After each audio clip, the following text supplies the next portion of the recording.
pidatonya Gorbachev itu dijawab oleh Erich Honecker pada itu. Erich Honecker kan ketua Partai Komunisnya kan, SED. Dia mengatakan begini, Papa ingat banget itu, nggak akan lupa. DDR adalah ini negara yang termasuk ke 10 negara industri di dunia. Dia bilang begitu.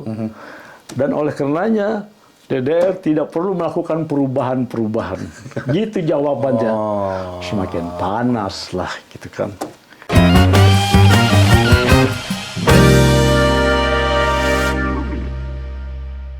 Ya pemirsa, kita berjumpa kembali dengan YouTube channel Andi Tinulung setelah beberapa lama pasif. Dan ini adalah podcast yang pertama kali.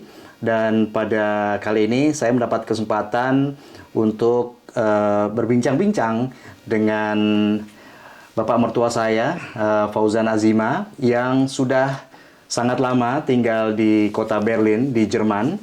Dan beliau ini juga sebelumnya ketika saat itu Jerman masih terpisah antara Jerman Barat dengan Jerman Timur, dan beliau pada saat itu berada atau tinggal di kota Berlin Timur.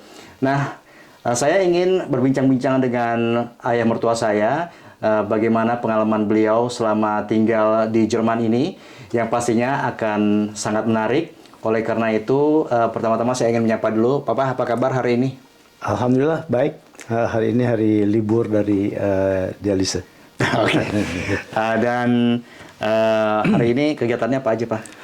Hari ini Papa ngurus asuransi, asuransi kesehatan, terus baru beli kacamata. Oke.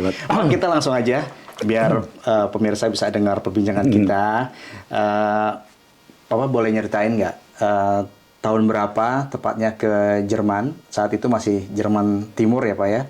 Dan kenapa sih Jerman Timur yang dipilih? Begini,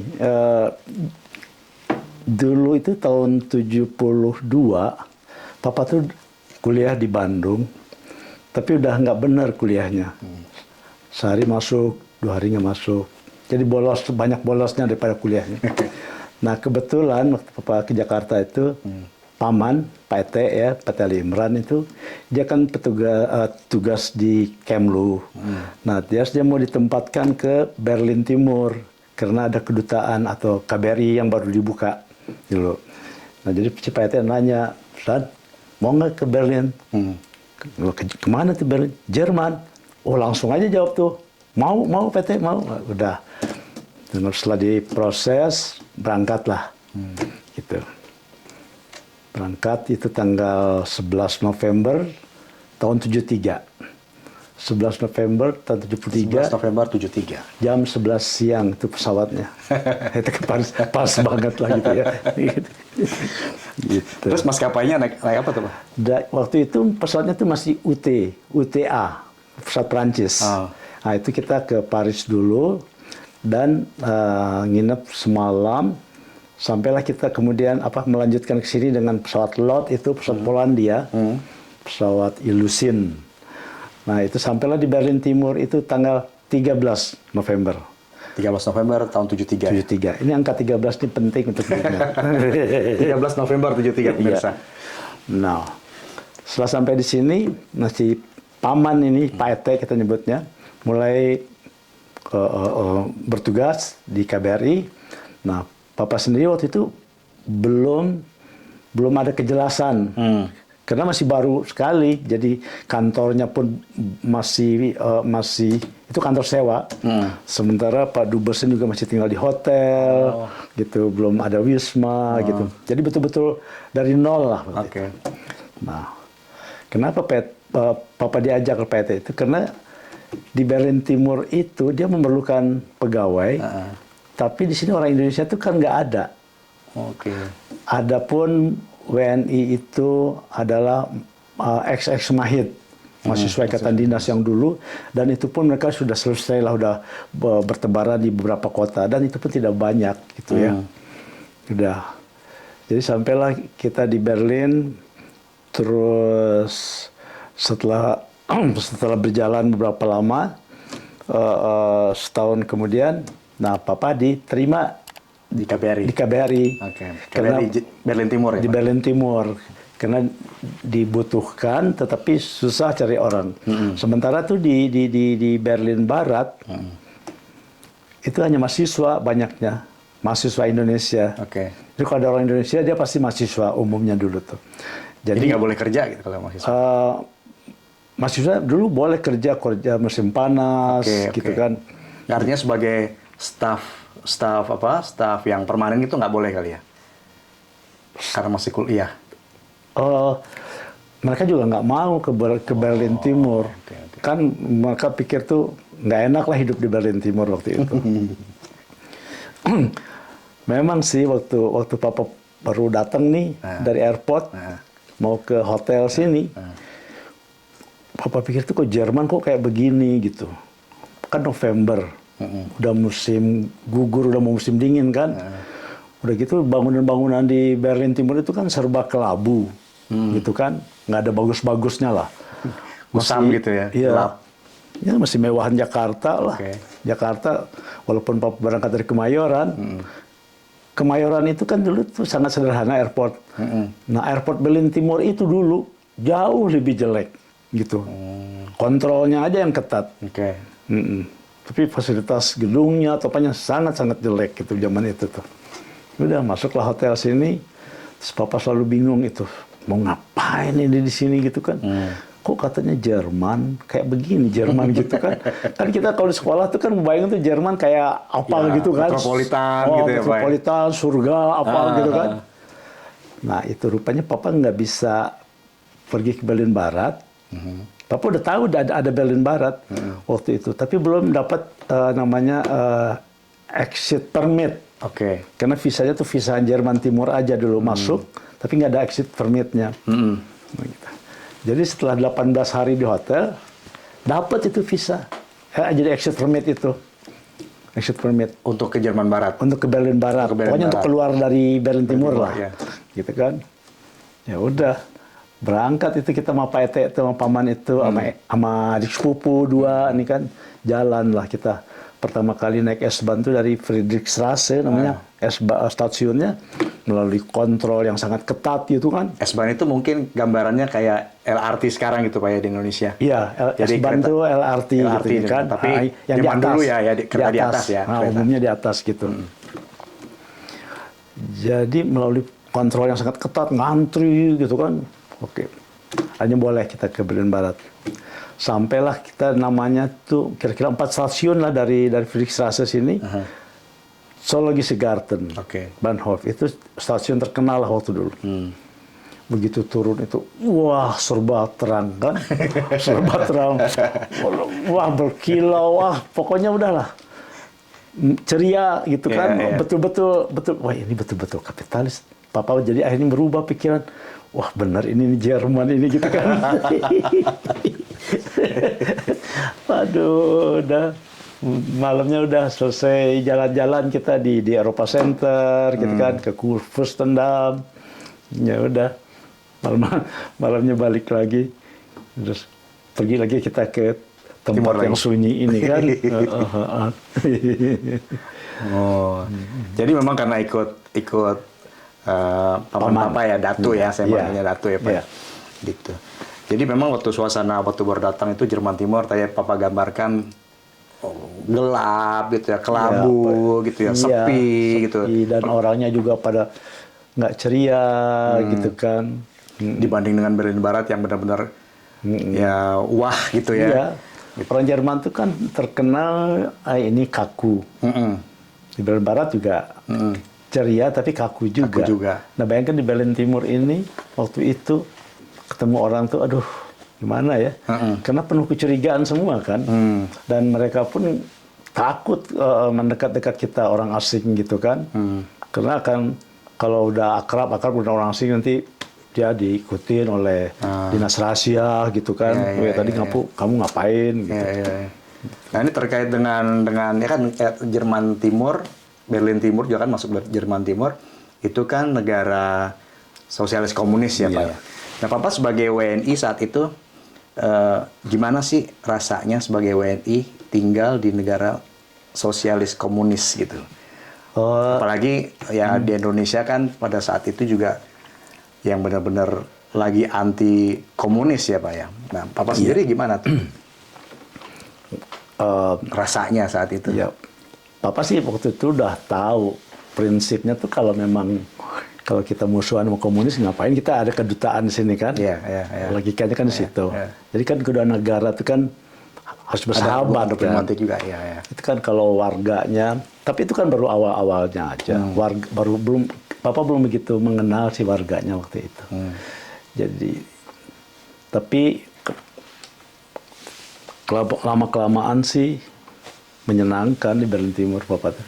Karena kan Papa setelah tahun 75, nah itu diperlukan tuh ada tenaga kerja pegawai di KBRI. Jadi Papa tuh kira-kira 1,5 tahun lah ya. 1,5 tahun lah Papa masih sekolah dulu di Berlin Barat. Sekolah bahasa Jerman, belajarlah bahasa Jerman di Berlin Barat, terus di Berlin Timur belajar gitu, terus belajar sama masyarakat gitu kan, belajar bahasa Jerman. Nah, per 1 Februari Papa mulai kerja di KBRI. 1 Februari 75. Tahun 75. 1975. Gitu. Tapi nggak lama lah Papa merasakan sepi di sini, karena kemudian masyarakatnya tuh baik-baik sama kita, tuh akrab. Karena kenapa kita tuh dianggapnya tuh Indonesia tuh dianggapnya negara kapitalis. Gitu, karena bukan komunis. Bukan komunis juga. Jadi justru mereka kalau menganggap negara ada orang yang berasal dari negara kapitalis justru ditemenin gitu Pak. Ya, mereka bersahabat gitu ya. Ada, mereka berusaha ingin dekat gitu ya. Karena mereka juga ada kepentingannya. Dengan harapan setidaknya dapat apa gitu ya. Dapat sesuatu apa dari kita. Karena kan di sini kan serba nggak ada gitu. Misalnya barang-barang luksus atau nggak luksus lah. Pokoknya yang barang di Berlin Timur itu nggak ada ya? Yang di barang-barang dari Berlin Barat itu kan nggak ada di sini gitu. Misalnya apa tuh ya? Misalnya majalah atau kopi atau minuman-minuman apa dan lain-lain lah yang produk Barat lah ya. Pokoknya produk Barat yang di sini ada tokonya sih ada waktu itu, tapi harus dibayarnya pakai ini uang keras namanya, dolar, Deutschmark, uang DN Barat. Sementara uang di sini kan hanya uang mark namanya. Jadi di timur namanya uang mark. Uang mark, di Berlin Barat namanya itu Deutschmark. Gitu. Papa tadi bilang kan waktu Papa di Berlin Timur, berkembangnya waktu kan mereka juga akhirnya baik ya. Awal-awalnya rasanya gimana gitu kan, kaku, kemudian mungkin kurang bersahabat, tapi lama-kelamaan karena Papa berasal dari negara kapitalis, kemudian mereka juga ada perlunya, jadi ada timbal balik itu kali ya. Nah, banyak nggak sih Pak pada saat itu warga Indonesia yang tinggal di Jerman Timur, di Berlin Timur khususnya? Tahun-tahun dari tahun dari tahun 73 sampai Papa terakhir sebelum Jerman tuh bersatu kembali. Kira-kira warga Indonesia itu cuma warga kedutaan aja umumnya, kurang lebih 70-75 orang lah, nggak banyak, staf kedutaan ya paling banyak 75 orang lah ya. Tapi di luar itu ada ex-mahit, mahasiswa Indonesia ikatan dinas dulu. Tapi dia masih pemegang paspor Indonesia. Pemegang paspor Indonesia. Jadi dia kalau 71 Agustus dia hadir. Jadi itu namanya yang dia setia kepada pemerintah. Nah, tapi kan ada juga ex-mahit. Ya, dia nggak pegang paspor Indonesia jadi stateless gitu loh. Ada beberapa di sini yang Bapak suka nemuin mereka. Terus karena mereka nggak bisa ke Berlin Barat gitu kan. Nah, nanti Papa beliin tempe, tahu gitu kan. Pokoknya hidupnya kasihan lah mereka di sini. Gitu kan. Tapi pada umumnya sih suatu saat mereka tuh pindah ke Berlin Barat. Ke kapitalis juga. Walaupun dulu dia misalnya mereka juga orang Indonesia itu bukan ideologinya komunis. tapi umumnya tuh pendukung Soekarno gitu. Kan banyak dari Moskow ke sini, dari Eropa Timur lah ya, dari Rumania apa ke sini. gitu ya. Mereka umumnya larinya ke Berlin Timur, terus setelah itu dia berusaha untuk mendapat izin ke Berlin Barat. Oke. Tapi mereka tetap dengan Papa pada saat itu nggak ada masalah ya? Nggak ada masalah. Oke. Sama-sama orang Indonesia, malah Papa ada yang ngingetin mereka, nasehatin gitu, untuk pindah ke Berlin Barat aja, biar dia bisa berkarir di sana gitu kan, bisa kerja. Karena ada juga nih satu ex-mahit yang udah sepuh juga dulu tuh, tahun 70-an, mungkin sekarang udah meninggal lah ya. Dia tuh katanya penggubah lagu. Dia cerita sama Papa, namanya tuh Sutioso deh kalau nggak salah. Sutioso apa ya? Dia itu bilang, Pak Fauzan, lagu saya masih didengarkan di RRI di Solo. Dia bilang begitu. Jangan Papa lupa namanya siapa. Jadi itu Papa bilang, Pak, Bapak ngapain di sini? Dia kan, dia nggak boleh beraktivis di sini, di Berlin Timur itu. Gitu. Nggak boleh beraktivis. Dia dapat suaka di sini, dapat bantuan biaya hidup, tapi kan biaya hidupnya berapalah gitu kan. Gitu. Maksudnya dia nggak boleh beraktivis, nggak boleh beraktivitas atau nggak boleh melakukan kegiatan yang misalnya politik gitu kan. Oke. Gitu. Nah akhirnya mereka ternyata pindah juga ke Berlin Barat. Nah, berkumpullah mereka tuh sama ex-mahit di Berlin Barat. Pada masa itu tuh mereka aktif. Orang-orang itu masih membuat selebaran, bikin majalah. Ini anti Soeharto lah waktu itu kan. Kalau nggak salah Papa pernah menghadiri, udah belakangan sih, menghadiri acaranya yang namanya Karmel Budiarjo. Itu kan orang komunis juga lah gitu ya. Orang pokoknya anti pemerintah lah waktu itu dulu. Gitu. Dia datang dari London itu ke pertemuan gitu di salah satu tempat di Berlin Barat. Tapi Papa setelah itu waktu itu udah kerja, jadi Papa malah ditugasin gitu untuk hadir di situ, gitu kan. Tugas ngobrol aja sama mereka biasa aja.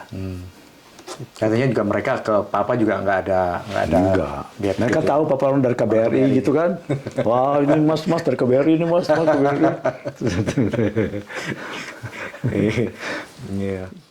Pak, tadi kan Papa sempat nyebutin apa sih produk-produk yang di Barat ada, tapi di Berlin Timur itu nggak ada. Apa sih Pak contohnya barang-barang yang misalnya nggak ada? Tadi kan ada wine, tapi kan wine masa sih nggak ada? Misalnya minuman masa sih di Timur nggak ada? Di sini, atau mungkin sini. Barat mereknya berbeda gitu kualitasnya. Kualitasnya. Oke. Kayak baju misalnya gitu. Baju pakaian. Ini aja misalnya tuh pisang aja nggak ada di sini. Pisang nggak ada? Nggak ada. Jadi pisang itu cuma datang tuh sebulan sekali.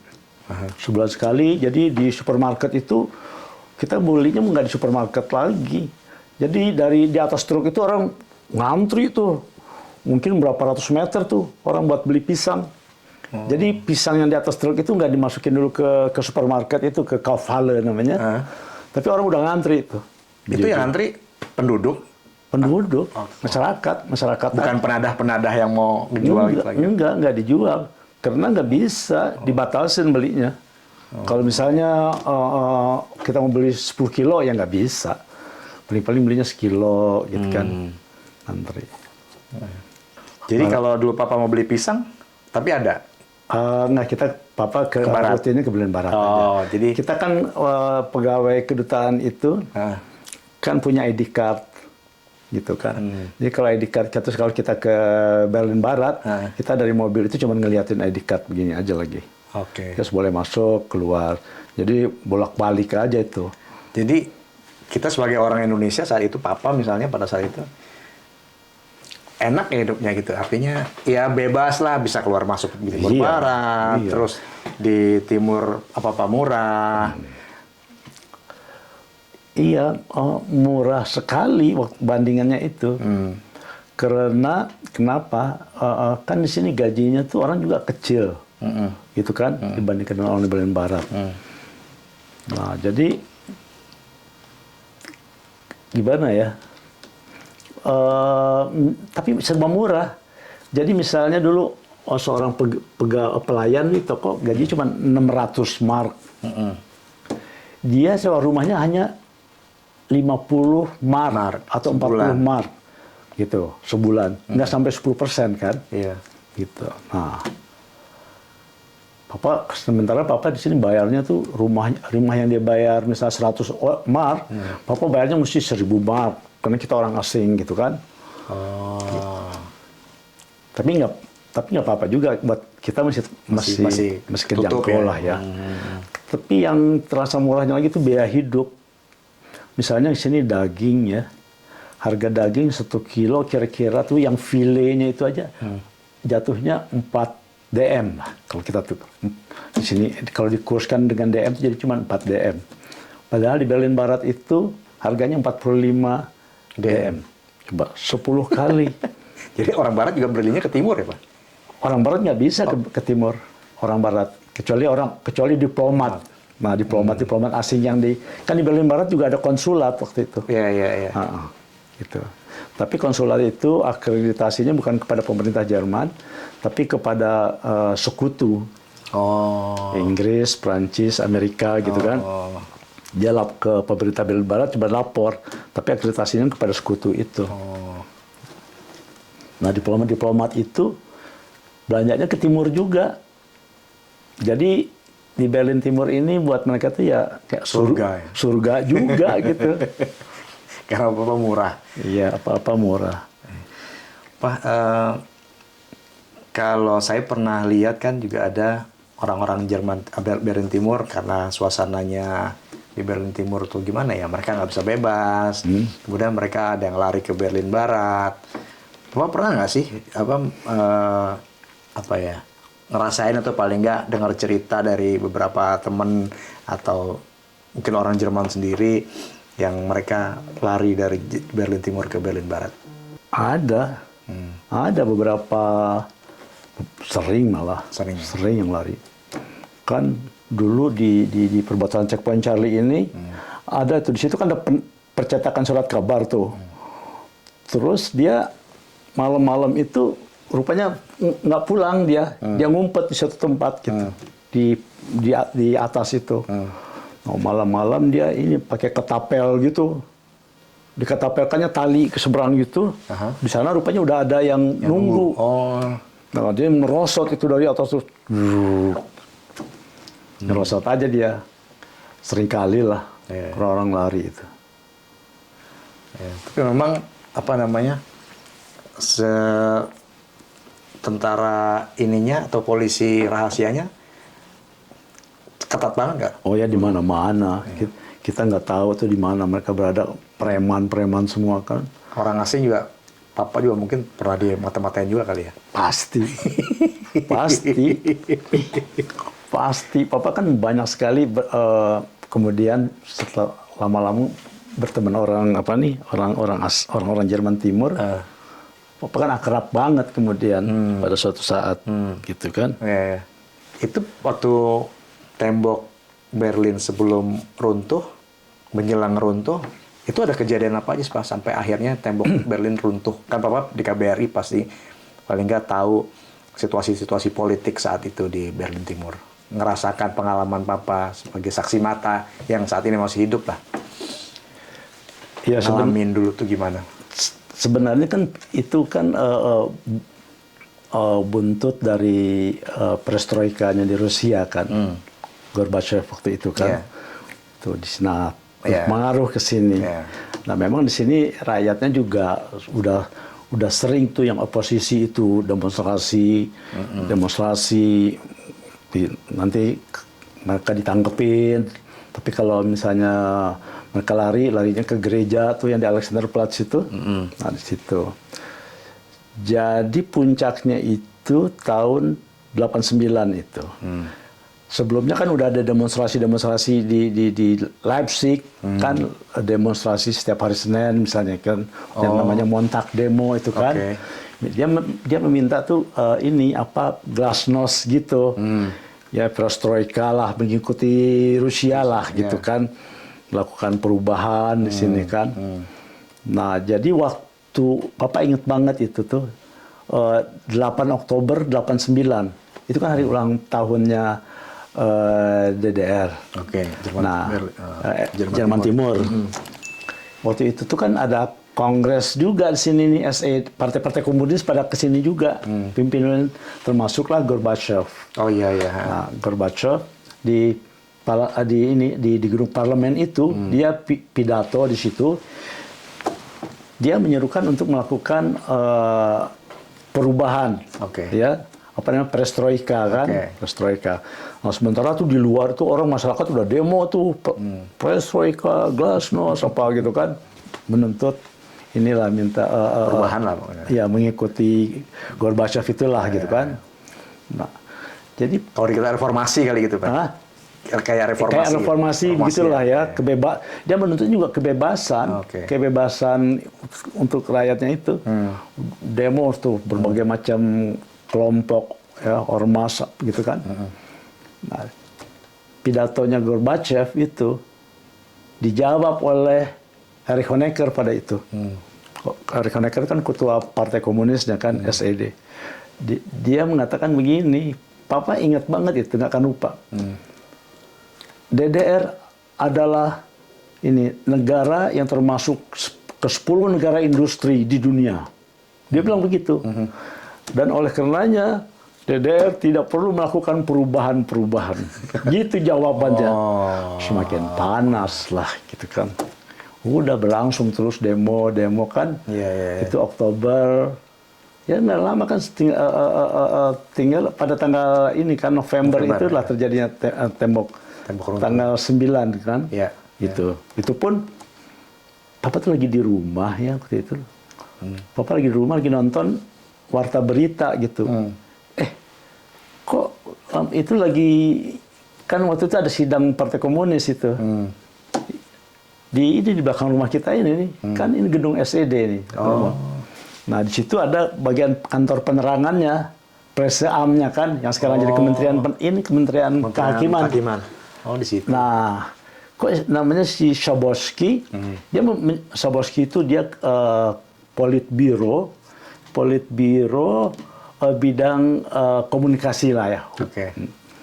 Dia memberikan keterangan konferensi pers ya kepada wartawan. Hasil apa tadi di sidang SED tadi, gitu, politbiro tadi. Dia mengatakan bahwa orang DDR segera bisa melakukan perjalanan ke luar negeri, gitulah. Jadi pada saat dia bicara gitu tuh ternyata orang-orang tuh mendengar tuh, orang di seluruh perbatasan tuh udah kumpul itu. Jadi terutama di Bornholmerstraße, Invalidenstraße, itu rakyat DDR tuh udah ke situ tuh. Udah mau nyebrang ke dia udah protes nih sama penjaga nih kan, jaga perbatasan. Ini kan kita udah boleh katanya. Terus orang sana juga kan belum tahu mulai kapan itu aturan gitu kan. Gitu. Ternyata mulai malam itu ya udah pada lepas lah, pada keluar.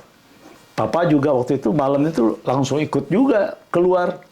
Pengen lihat gitu bagaimana suasana. Papa pergi naik mobil tuh sama mama. Bisa kan? jalan, bisa. Kita jalan mobil bisa kan. Itu kan yang itu kayak bahaya tuh gitu. Orang-orang. Waduh, terharu banget kelihatannya. Udah begitu lihat perbatasan itu, wah orang tuh ngasih apa, orang-orang Berlin Barat itu kan masih makanan, masih apa. Dan ya gimana ya, orang dari timur terus bersama. Papa tuh nunggunya di Kudam. Papa pergi ke Kudam terus Papa lihat mereka ngapain gitu loh.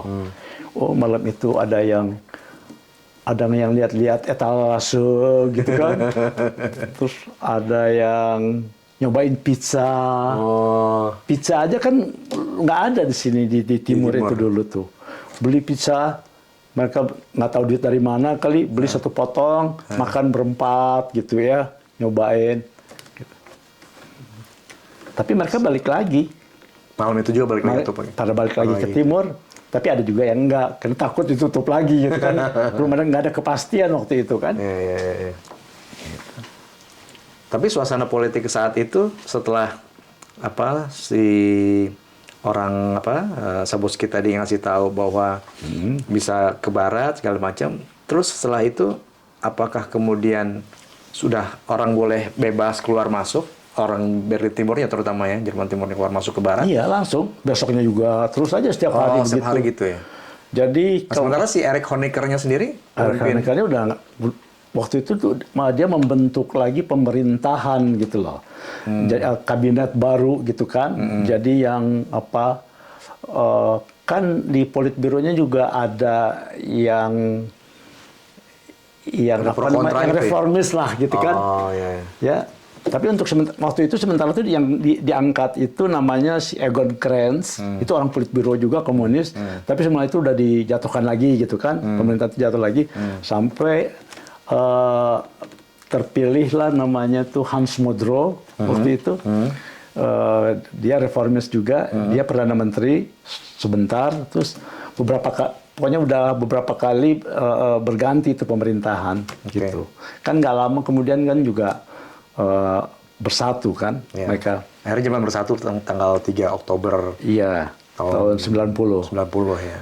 Tapi sebelum bersatu itu memang prosesnya tuh yang bersatu itu uang dulu. Itu penyatuan uang dulu tuh. Bulan Juli gitu kan. Juli tahun 89. Atau 90. Ya. Uangnya dulu namanya itu Währung Unions namanya tuh. Jadi penyatuan mata uang. Nggak lama makanya Oktobernya udah bersatu. Terus setelah Jerman bersatu, kondisi di Berlin sendiri itu ini gimana, Pak? Kan saya pernah nonton juga atau pernah dengar cerita juga bahwa ya pihak orang-orang di Berlin Barat setelahnya itu juga belum bisa menerima secara 100% orang-orang dari Berlin Timur ini setelah penyatuan itu. Apa kayak gitu nggak sih? Waktu awalnya sih mereka tuh iya kan nerima gitu kan ya. Itu sangat pada terharu lah ya kan. Namanya aja reunifikasi keluarga kan gitu. Bayangkan aja berapa penduduk Jerman Timur itu kan waktu itu 15 juta. Penduduk Jerman kurang lebih 15 juta. Hari pertama, hari keduanya itu mereka pada ngantri di bank itu. Di bank di Berlin Barat, bukan tukar uang. Mereka namanya itu mendapatkan uang selamat datang. Satu orang 100 DM dulu. Awalnya lah 100 DM. Kan dia buat beli apa? Buat beli pisang lah kali. Buat beli coklat lah dulu kan. Beli barang-barang yang belum ada ya. Iya. Dan setelah penyatuan mata uang, penyatuan mata uang juga interesan. Orang Jerman Timur itu kan mereka bergaji, uang itu dikumpulin aja, mau dibeliin apa gitu loh, nggak ada. Jadi mereka pada nabung banyak. Bayangkan aja kalau misalnya seorang dokter waktu itu gajinya 1.200, sewa rumahnya 100, kan? Dia hidupnya cuma 150 lah. Banyak banget sisanya. Banyak selisihnya itu, tapi nggak bisa dibeliin apa-apa. Maksudnya tuh paling bisa beli daging, ikan, beliin apalah barang-barang yang bukan kualitas barat lah ya, gitu. Ada barang-barang bagus di sini misalnya. Sepatu apa itu ya berapa banyak lah mereka akan beli sepatu kan. Jadi uang itu disimpan tuh. Nah setelah penyatuan mata uang, uangnya yang tadi katakanlah dia punya tabungan tuh 100.000 selama dia bekerja.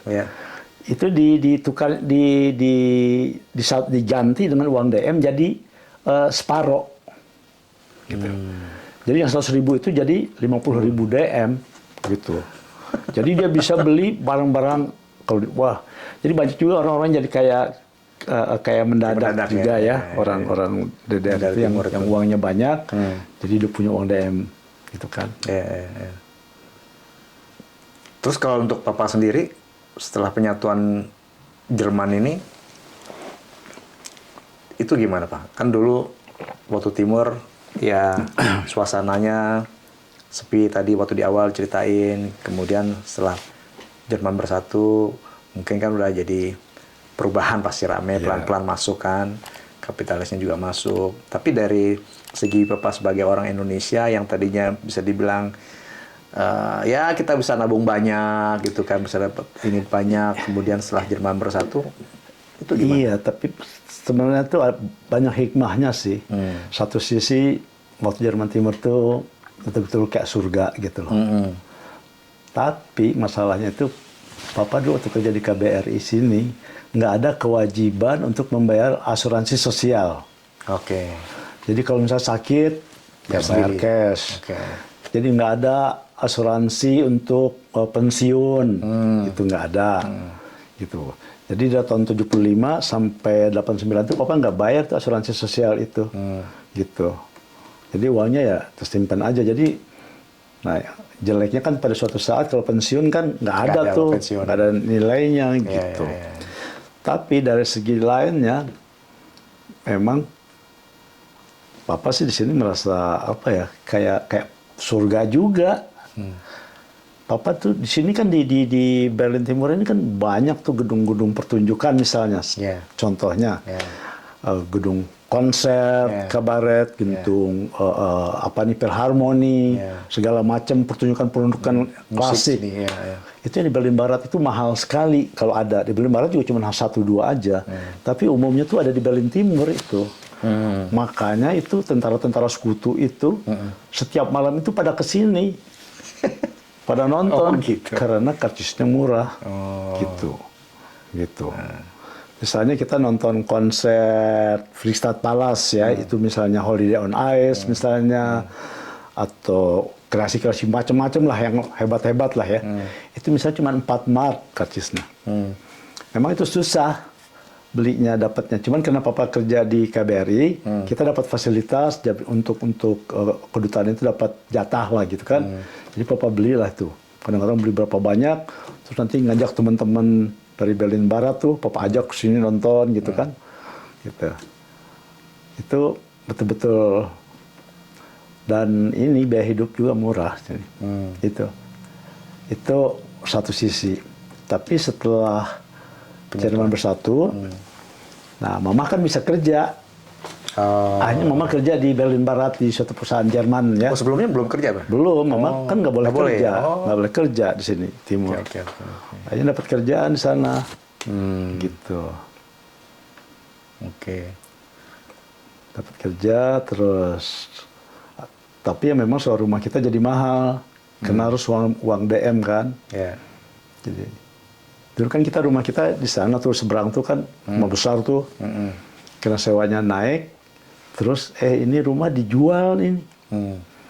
Jadi ini oleh Jerman Timur itu ini flat ini ada berapa ya, 4-5 apartemen bangunan ini dijual swastanisasi gitu ya, privatisasi. Dijual. Nah terus oleh si pembelinya itu, investor itu diperbaiki. Nah, terus diperbaiki, terus dijualnya lagi. Nah, inilah kita salah satunya gitu. Gitu. Jadi memang banyak banyak pengalaman Papa waktu sejak dari Berlin Timur sampai dengan penyatuan Jerman, baik suasananya, kemudian dari sisi ekonomi, sisi politik. Jadi berapa tahun sih Pak udah di sini? 70 tahun ya Pak? 50 tahun ya? 50 tahun. 50 tahun ya. 50 tahun. 50 tahun udah malang melintang, suasana perpindahan dari Bandung kan? Dari Bandung langsung ke Berlin, ke Jerman, Berlin Timur. Pengalamannya luar biasa, banyak sekali. Dan ya mungkin ini buat pemirsa juga bisa menjadi pembelajaran atau jadi bahan, ya bisa dibilang pengalaman yang bisa di-sharing ke pemirsa channel YouTube ini. Mudah-mudahan pengalaman ini bisa berharga buat kita semua juga Pak.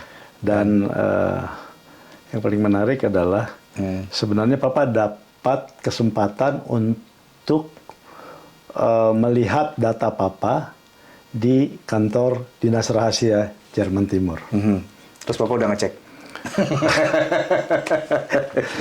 Jadi papa boleh melihat itu. Tapi kan papa takut juga, bukan takut, ya malu juga apa aja yang papa lakukan.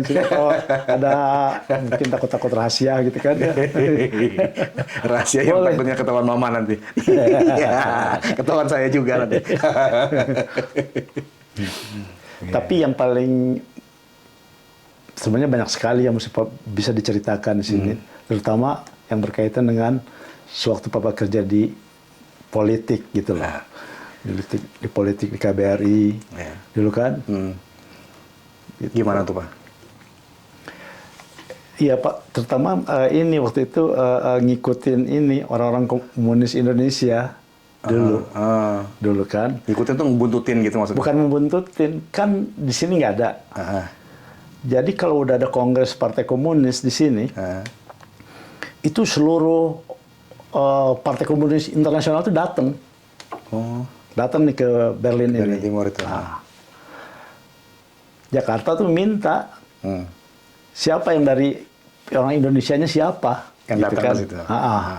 Nah, kalau terus papa baca koran gitu beritanya tuh disebutkan tuh ada Partai Komunis Indonesia, ada, tapi nggak sebutin nama-namanya siapa. Gitu. Nah, papa ditugasin itu siapa aja ya. Nah, terus papa usut lah, papa cari melalui Airlines atau papa, ini mendapatkan itu namanya. Iya, terus kita lapor ke Jakarta. Itulah apa yang kayak intelijen loh kerjanya dulu tuh di sini. Jadi papa mesti nyari siapa orang komunis Indonesia yang gitu kan. Gitu. Dapat itu data-data itu. Terus nanti suatu saat lagi ini Kongres Buruh Sedunia gitu. Nah, siapa lagi tuh orang Indonesianya gitu. Itu aja kerjaannya gitu. Tapi ada satu ini kalau mau cerita ini bos papa, Kabid Pol papa. Dia itu sangat akrab dengan orang Kementerian Luar Negeri di Berlin Timur. Berlin Timur. Namanya si Hans Pfeiffer. Udah nggak apa-apa kita cerita. Akrab banget tuh Pfeiffer. Dia pernah di Jakarta juga di kedutaan Jerman Timur di Jakarta. Posting sana dulu. Dia udah pangkatnya udah kansler lah waktu itu ya. Dia akrab banget nih sama bos papa nih Kabid Pol Papa. Jadi setiap dia ke rumah bos papa, dia tuh selalu minum-minum nih. Minum-minum. Nah, nanti kita tanggap. Terus ada cerita itu banyak lah tentang Kemlu atau orang-orang partai kemana misalnya nanti si ini dia nggak sadar tuh cerita kalau Erick Honecker mau ke Filipina misalnya gitu kan. Nah kita udah tahu tuh belum ada di koran belum apa kita udah tahu tuh. Nah hal-hal yang begitulah kita dapat infonya ya gitu. Saking akrabnya dia, tiba-tiba dia hilang. Nih, papa sama bos papa kan suka ke rumahnya juga. Terus tiba-tiba nih bos papa tuh di suatu resepsi ketemu nih sama direktur Asia Selatan dan Tenggara, namanya Mr. Stockman. Mr. Stockman, si Pfeiffer kemana? Gitu kan? Oh dia lagi tugas belajar di mana gitu kan? Oh ya, udah lama nggak setiap resepsi nggak ketemu nggak ada tuh si Pfeiffer. Tanya lagi nih, Mr. Stockman kemana sebenarnya? Akhirnya dia bilang, Singgi katanya. Dia tuh ada batasnya. Dia terlalu akrab dengan kamu gitu. Dia terlalu akrab dengan kamu gitu kan. Jadi dia sekarang nggak di Kemlu lagi gitu kan. Ya udahlah. Dimutasi gitu ya. Udah dimutasi kemana gitu kan. Nah, jadi kaitannya nih itu kan tahun 82. Itu tuh udah nggak ada dia nih. Kemana nih orang Pfeiffer? Sudah bos papa kan pulang tuh, pulang ke Indonesia. Terus pada tahun 86 juga dia meninggal gitu kan ya. Nah, waktu 89 itu kan 9 November itu kan, tembok jatuh. Kira-kira, tunggu dulu, 25 November dia nelfon. Mau ke apa? Pokoknya ada telepon nih ke KBRI. Oh, KBRI. Ke KBRI dia nelfon berbicara sama bos papa nih, yang baru nih, Pak Momon namanya. Terus kata Pak Momon, manggil papa, Bos, ini ada telepon nih, siapa nih, saya nggak kenal nih. Dia ngomong Jerman kan. Terus papa angkat, siapa ini? Saya Pfeiffer. Wih, papa kaget kan. Ini Pfeiffer, ini sahabatnya Pak Senggi gitu kan ya. Kamu gimana? Kemana aja gitu? Ya saya ingin bicara Mr. Senggi gitu ya. Oh, Pfeiffer Mr. Senggi udah meninggal gitu kan. Terus akhirnya, kamu bisa datang nggak besok? Datanglah dia. Datang dia. Akhirnya papa ketemukan ke Kabitpol, terus kita ketemu dengan Pak Dubes. Itu udah Berlin tembok udah nggak ada ya? Udah nggak ada, tanggal 25 November. Ini kan tembok 9 November. Jadi ternyata dia itu karena saking deketnya Pak Senggi dianggap suka membocor-bocorin rahasia. Akhirnya dia dibuang ke Siberia. Dihukum Siberia. Terus dihukum itu, dia bilang, hukuman saya dilihatinnya tuh, hukumannya tuh seumur hidup. Waduh. Ada kertasnya dilihatin. Ini saya dihukum seumur hidup katanya di Siberia. Karena tembok Berlin ini jatuh dan di Rusia juga berubah kan. Dia lepas gitu. Ngeri nggak? Jadi dia tuh diikutin terus. Jadi pejabat-pejabat di sini nih, buat mereka sendiri tuh ya, sesama mereka itu ya, saling ngawasin. Misalnya Andi berteman sama Papa nih, ya, Papa tuh punya kewajiban melaporin Andi. Jadi saling melaporkan tuh.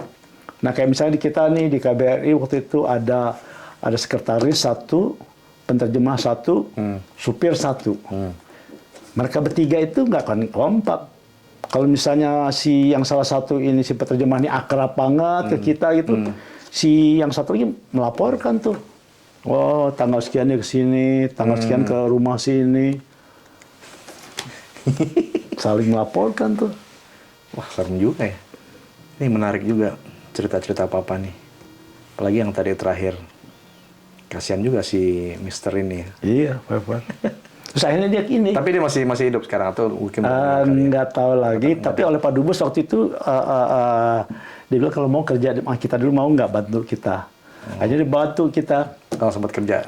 Sama Papa tuh satu kamar politik kan. Dia bisa bahasa Indonesia. Dia bisa bahasa Indonesia. Tapi begitu disuruh terjemahkan dia pusing. Gitu kan. Dia jadi terjemahannya dia tuh ya inilah gramatiknya atau apalah gitu kan ya. Terus hanya kalau 3-4 bulan lah kerja kita. Terus akhirnya dia akan dapat kerjaan. Dia dapat kerjaan di Berlin Barat di mana gitu kan. Sebagai apa? Tapi memang orang-orang Timur gitu ya susah untuk ini. Untuk bergabung karena mereka kan umumnya orang partai kan di Berlin Baratnya tuh. Dulu tuh Kementerian Luar Negeri ya, Kementerian Luar Negeri, kepala negara itu yang pertama-tama diterimanya itu pas pampresnya gitu loh. Pas pampresnya malah yang diterima karena mereka tuh tangguh. Oh gitu. Mereka lebih tangguh daripada Bundeswehr itu, apa kata mereka. Gitu ya. Kan di sini ada seorang kolonel nih, bekas DDR. Dia sekarang jualan ini, money changer. Di money changer? Dia udah kolonel waktu itu, terus dia kan nggak bisa nggak bisa gabung lagi. Dia cerita, dia bilang, kalau kami tentara Jerman Timur tuh lebih tangguh daripada orang Barat itu katanya. Iya Pak, kita udah lumayan lama ngobrol-ngobrolnya, udah setengah jam, hampir 1 jam. Menarik perbincangan kita ngobrol-ngobrolnya kali ini. Podcast pertama saya nih, mudah-mudahan banyak pemirsa yang nonton, yang melihat. mendengar sharing Papa, cerita Papa tadi di pengalaman di Berlin Timur sampai dengan melihat menjadi saksi mata pada saat Jerman bersatu kembali. Dan terima kasih Pak sebelumnya dan sesudahnya. Lain kali kita ngobrol lagi dengan tema yang lain. Dan tentunya juga ke depan akan ada tamu-tamu yang lainnya di podcast saya ini, dan mudah-mudahan Bapak sehat terus dan makasih, kita masih bisa bincang-bincang lagi. Oke pemirsa, itulah tadi perbincangan saya dengan ayah mertua saya, Bapak Fauzan Azima, dengan berbagai pengalamannya. Ya, beliau sudah 50 tahun berada di Jerman, sebelumnya di Jerman Timur, dan saya juga di sini sudah cukup lama, 30 tahun, jadi beda 20 tahun sebetulnya. Baik pemirsa, itulah obrolan saya dengan ayah mertua saya. Mudah-mudahan kita dalam keadaan sehat, dan kita berjumpa kembali di podcast saya berikutnya. Terima kasih. Assalamualaikum warahmatullahi wabarakatuh.